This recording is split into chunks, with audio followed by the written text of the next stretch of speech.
1/2 cup துவரம் பருப்புக்கு 2 table spoon அளவு பொட்டுக்கடலை சேர்த்திருக்கேன்.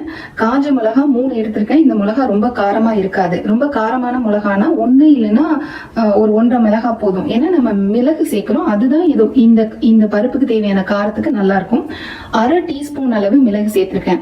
அதாவது 1/2 கப் துவரம் பருப்பு 2 டேபிள் ஸ்பூன் பொட்டுக்கடலைக்கு 1/2 டீஸ்பூன் மிளகு சரியா இருக்கும். இல்லைன்னா குழந்தைங்க சாப்பிட்றப்ப ரொம்ப காரமா இருக்குன்னு சொல்லுவாங்க. சீரகம் வந்துட்டு 1 டீஸ்பூன் சேர்த்திருக்கேன். பெருங்காயத்தூள் ஒரு 1/4 டீஸ்பூன், உப்பு தேவைக்கேற்ப. இது எல்லாத்தையும் நம்ம வறுத்து அரைச்சி எடுத்துக்கிட்டோம் அப்படின்னா நம்ம சாதத்துல நெய் ஊற்றி போட்டு சாப்பிட ரொம்ப டேஸ்டா இருக்கும். இது எல்லாத்தையும் நாம இப்ப வறுத்து அரைச்சிக்கலாம். இது கூட நீங்க கருவேப்பிலை வேணும்னா சேர்த்துக்கலாம். நான் வந்துட்டு கருவேப்பிலை இல்லாம தான் அரைப்பேன். ஸோ உங்களுக்கு வேணும்னா நீங்க ஒரு கொத்து கருவேப்பிலை இது கூட ஆட் பண்ணிக்கிங்க. முதல்ல நம்ம துவரம் பருப்பு வறுத்து எடுத்துக்கலாம். எண்ணெய் சேர்த்து நான் வறுக்கல, நான் பிளெயினா தான் வறுக்கிறேன். ஏன்னா நம்ம ரைஸ்ல வந்து கீ ஆட் பண்ணி அது கூட தான் பொடி சேர்த்து சாப்பிட போறோம். ஸோ எண்ணெய் இல்லாம நம்ம இந்த பொடி ரெடி பண்ணி வச்சோம் அப்படின்னா இதோட வாசனை வந்து மாறாம நல்லா இருக்கும். நீங்க 1 மந்த் கூட ஸ்டோர் பண்ணிக்கலாம்.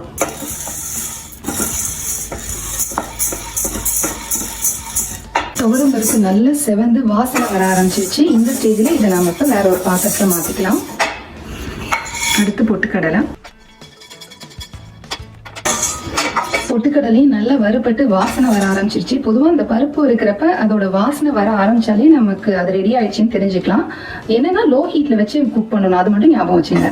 இதுல நமக்கு மிளகு சேர்த்துக்கலாம்.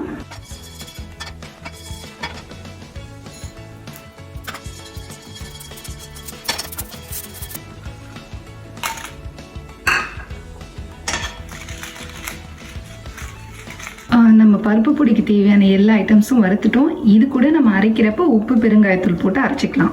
இது இப்போ நல்லா ஆறட்டும். ஆறணும்னு நம்ம இதை அரைச்சி எடுத்துக்குவோம். வறுத்து வச்சது நல்லா ஆறிட்டு இப்போ நம்ம இதை மிக்ஸி ஜாரில் சேர்த்து அரைச்சி எடுத்துக்குவோம்.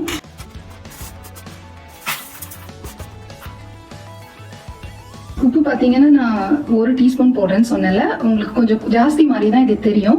ஏன்னா நம்ம சாதத்துல போட்டு பிசைஞ்சு சாப்பிட்றப்ப கொஞ்சம் உப்பு கூட இருந்ததுன்னா தான் கரெக்டா இருக்கும்.